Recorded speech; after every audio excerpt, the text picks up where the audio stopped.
Hello everyone, welcome to my tutorial on how to make a top-down shooter. So we're going to start off with the real basics here. This course is mainly for anyone that's a beginner, anyone just trying out Unity and just wants a quick game done and dusted. So this is kind of a cool tutorial to try out new things, experiment and all that kind of stuff. So to start off, we're just going to start a new project up. We're going to press new project, and then I'm on the editor version of 2020.3.40 F1. Now, as long as it's long-term support, so it's got an LTS on your engine, it should be fine. But that is the engine. If you want to download that one, or if you're having issues throughout the project at any point, it could be to do with that. But usually, when I've done this on different engines, it's worked quite well. So we're just going to use the built-in pipeline today. So if anyone's new to Unity, these are the different templates you get. So you've got your VR templates, your mobile, and then you've got ones called high definition, 3D, universal, built-in. So these are just different render pipelines. I think on the start of your Unity journey, it doesn't matter too much. When you start looking at doing mobile games and stuff like that, or really high definition console games, that's when you'll start being like, oh, actually, I want to use this pipeline or this pipeline. But I think for starters, we'll just do a 2D. Now, you can call your project whatever you want. I'm just going to call it top down like that. And I'm just going to create project. Now, this will take a little bit of time, usually just because it's got to upload all the data, build all the infrastructures for you, get the editor ready for your use. But for this course, we're mainly going to be working on a singular project. We'll use a couple of outside softwares and three kind of little gadgets we can get online. I always have the ideal that there's no point buying loads of software unless you're really knowing or comfortable with that software. And as I said, this course is mainly for anyone that's just starting out, just wants a little bit of experience of what Unity is, what could it do for them, and stuff like that. My background comes from making games, but I've also used it in a commercial sense of making 360 videos, VR projects for clients, and I've just found it really useful in general to get things up and going and taking scripts from different projects and using them and reusing the logic you learn. But we'll just leave it to load. So I'll cut the video here and I'll come back when it's loaded.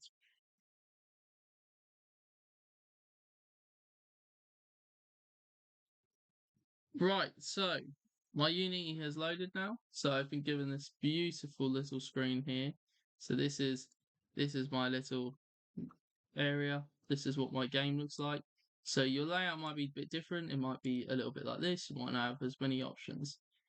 Now, because you could have whatever you want here. So if I close these down and I try and get it to look what I expect yours is going to look like that. Personally, I mix and match these tabs, and loads of people have different opinions on what they want there and stuff. I'll show you how to add tabs in the future if we do go into any tab stuff. But for me, the main thing is I like to have my console down on the bottom left so I can see my bugs, see my debugs. I've got my project at the bottom, so that's where my assets are, so where I can grab everything. Inspector on the right, hierarchy on the left. Now, the hierarchy is everything within your scene. As you can see, the only thing we have is a camera, and your inspector is basically just telling you loads of stuff about that camera. So we could change things like we could change the background of what the image is, so make it very bright blue, or we can make it a bit white, or we could do loads of different stuff there. I'm just going to Control Z that, so it goes back to the original color. But there's loads of different options there. And then at the bottom, we have like a folder called scenes, and then you'll find the scene that we're working in, sample scene. Now, this is once again just showing you everything within Unity, all the different stuff we can do in Unity, okay? Now, let's get started. So, if we right click in the hierarchy, we get given a bunch of different options, okay? So, to start off with, we might go 2D, sprites. And these are mainly what we're going to be using. So these are different like kind of sprites for the game. So we've got player sprites, bullet sprites, stuff like that. So we're just going to spawn in a square. Now this square, I'm just going to call player. Now you can move it about, and if you split your game scene like this, which I like to do, it's quite easy to see the difference. So you see that in the game we can move where it starts, okay? But for now, we're just going to leave it like that. Now, there's a couple things we are going to do, but the first thing we need to do is we need to add something called a rigid body. Now, I've added the wrong rigid body. I do apologize. So rigid body 2D, because we're working in 2D. So make sure it says rigid body 2D. Now, this is basically just going to simulate physics. So if I press Control S to save and press play, it drops off the face of the Earth. Okay? If I turn that gravity scale to 0, it's now working. Okay? So make sure you turn your gravities to 0. And also, just a top tip, where my little mouse is in the top left of my hierarchy, if there's a little asterisk, that means you haven't saved any new changes. So if you do Control S, it will disappear. Okay? So you've got your little player cube, you know, he's chilling out. That's cool. Don't really have any logic on it. So let's start adding that in now. So we're going to add a script and we're going to call it the player script. Okay? Oh, there we go. And we're going to click new script, create an ad. Now make sure your player script is capital P for player, okay? A lot of people make a lot of mistakes by just not doing capitals in the right places. And then once it's done, then we go back to here. So you could double click the little player thing that appears at the bottom, or what a lot of people do is they'll double click it here, okay? So you get up and look at this beautiful piece of scripting, all right? We've got a start and a stop, okay? Now, just to quickly go over scripting in the kind of easiest way I know. This is like how I understood it when I started. So at the top, you've got everything you're using, okay? So this is what I consider to be like all of the ingredients, okay? So this is all the different things you're going to be using. You're going to be using system collections, Unity engine, and there's loads more you can add. So say later on, we'll be working with UI in these tutorials. So we might be using Unity engine.ui, and that means we now have access to loads of UI stuff, okay? So if I went public button, you can see buttons there, okay? But if I didn't have this, and I went public button, you see buttons no longer a part of my scripting, okay? So that's why it's like very useful to use those ingredients and get everything you need for the script, okay? So we don't have to worry about changing that. We're pretty happy with what we've got there. What we need to focus on is adding in some useful information. So we're going to start off with just a public float. Now, a float is any kind of numbers that we can use, and it's kind of something you'd want to use for like decimals, so 0.1. You can use it for like 1 or 2 or 3 or 4, whatever. We're just going to call it move speed. Now, the reason why we're going to use a float is because we might be like, at some point, we might want to do like move speed equals -1. So you're going so slow, you're not even going forward, you're going backwards, okay? Or we might want to do move speed equals 0.25. And that's because, oh, we've been stuck in a little ice trap, okay? So that's why we're going to use a float, okay? Now, we also need to get a reference to the rigid body we added in game. So we'll do public rigid body 2D, and we'll call it RB. So that is kind of just our reference to the rigid body we've added. We also should add a camera reference. And I'm just going to call it cam, because cam's easier for me. And that is just so we can go, right, this is where the camera is in the game. Now we're going to go a bit more math-centered. We're going to add some vectors now.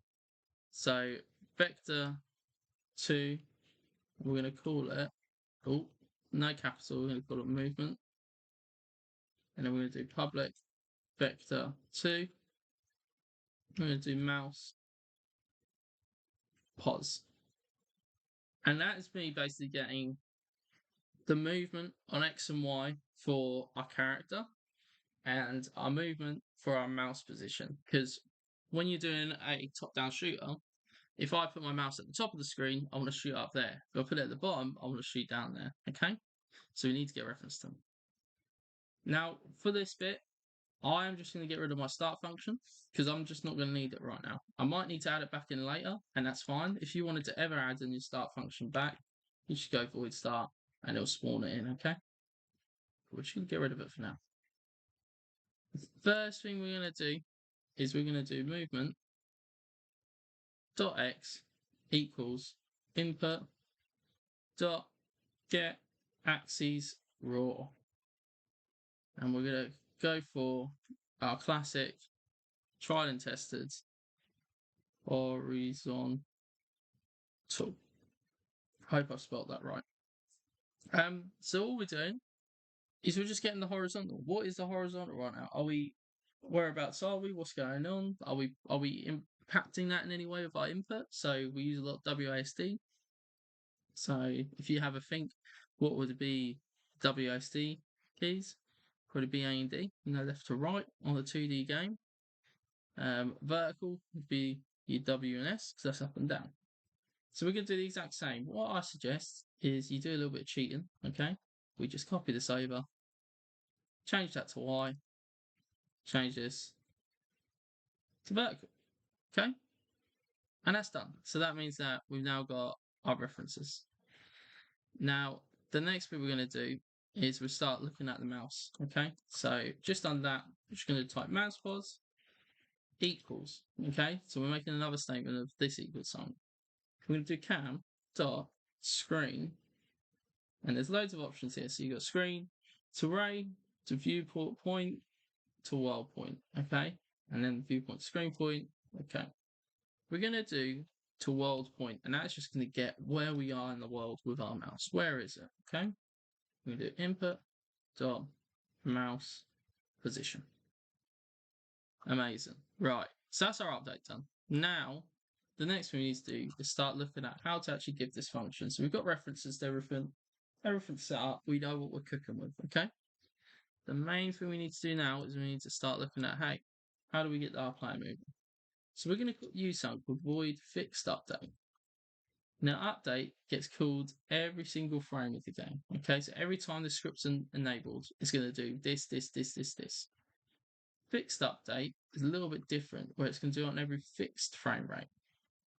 So updates like bang, bang, bang, bang, bang. Fixed updates like bang, bang, bang. Okay.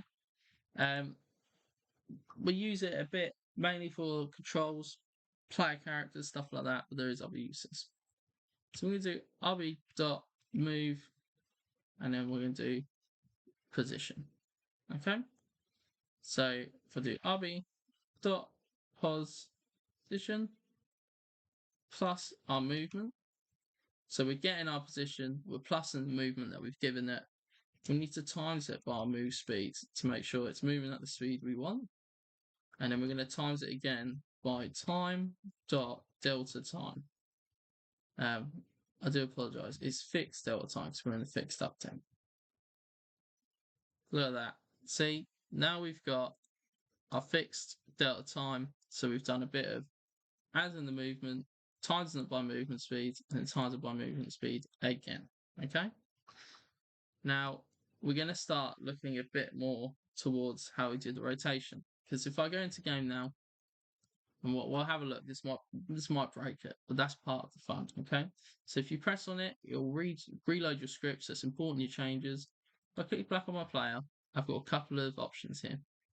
So I'm just going to drag and drop my player into the rigid body, because it will take the rigid body from the player. I'll drag and drop my camera in, and I'm going to give it the move speed of 5. Now I'm going to save. So if I press play, you should have a cube moving to WASD.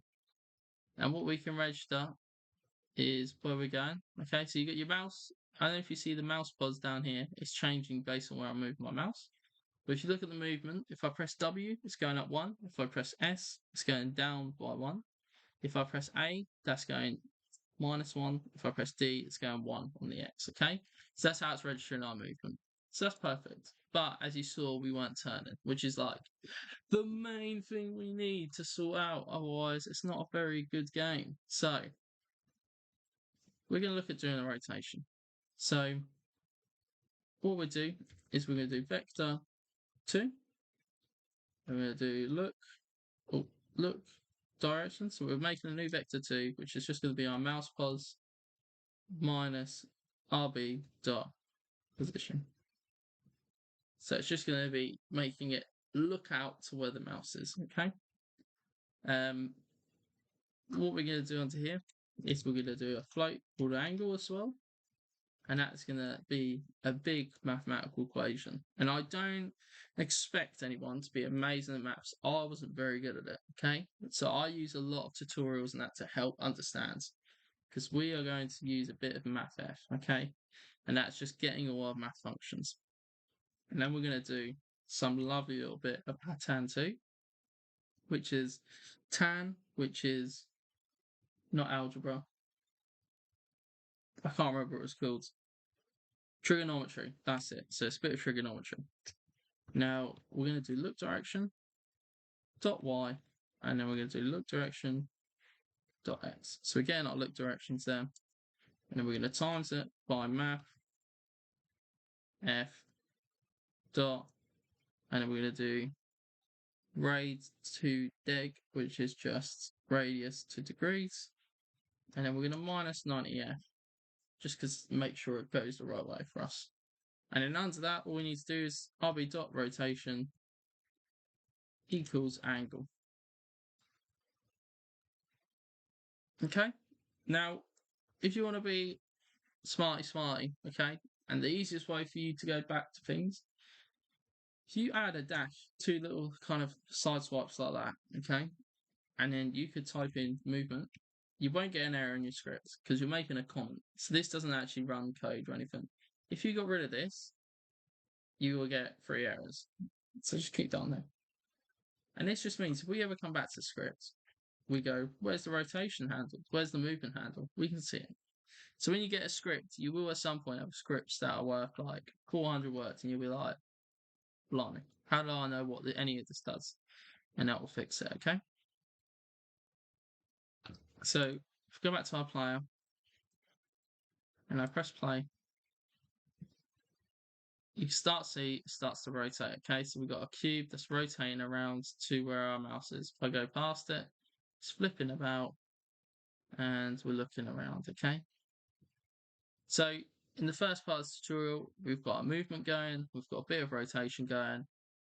Now we need to add some shooting. Boom, boom, boom, boom, boom. Because that's what we're missing right now. We need a boom, boom, boom, boom, boom. But we don't have that. Okay, so on the next one, we'll start looking at some shooting.